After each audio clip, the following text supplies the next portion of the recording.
আমি বাগমাৰাছৰ counter technology committee লিমিটেডলৈ আহোঁ। 12 বজাত সম্পূৰ্ণ থোল হোৱাৰ পিছত আমি 15জন সঞ্চালক মণ্ডলীৰ পৰা এজনক সভাপতি মিটিংখন চলাবৰ কাৰণে সভাপতিৰ দায়িত্ব তেওঁলোকে অৰ্পণ কৰে হাফিজুল ইছলামক। আৰু একমাত্ৰ কাৰ্যসূচীৰে আজি সভাখন অনুষ্ঠিত হয় সভাপতি আৰু উপসভাপতি বাছনি আৰু নিৰ্বাচন।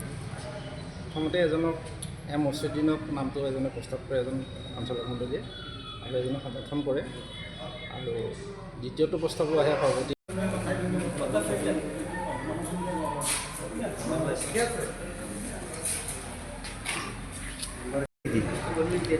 বিসংগতি হিচাপত মই একো নাজানো। অটল অফিচিয়েল এটা অফিচৰ পৰা যি কয় সেইটোৱে কোনো মই কাম কৰিব লাগে।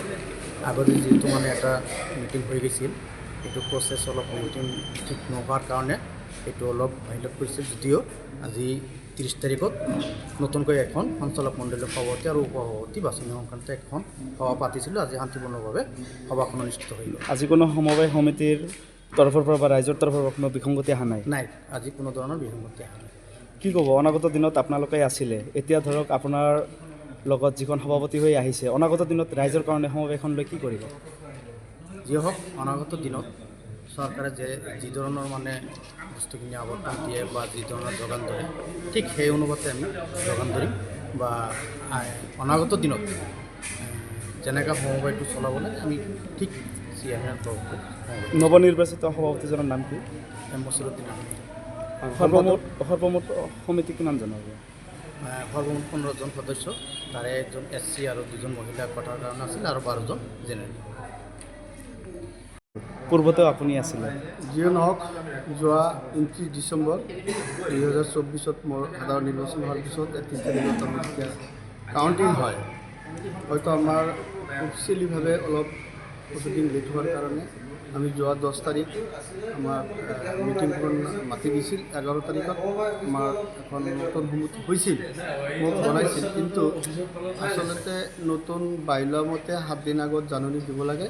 সেইকাৰণে হয়তো আমাৰ অফিচিয়েলভাৱে আকৌ এখন বৰ্ডৰ প্ৰথম মিটিং আহ্বান কৰিব দিছিল, সভা আহ্বান কৰিব দিছিল।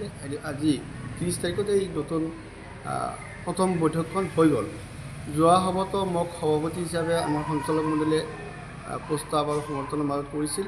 আজিও সৰ্বসন্মতিক্ৰমে মোক সভাপতি হিচাপে আৰু ৰফিকুল ইছলামক উপসভাপতি হিচাপে প্ৰস্তাৱ সমৰ্থন সৰ্বসন্মতিক্ৰমে কৰিছিল। যিহেতু যোৱা সভাতো আপোনালোকৰ সভাপতি হিচাপে দায়িত্ব দিছিলে, কিন্তু সেই সভাখনত কিবা আইন উলংঘন কৰা হৈছিল নেকি, যাৰ ফলত আজি আকৌ?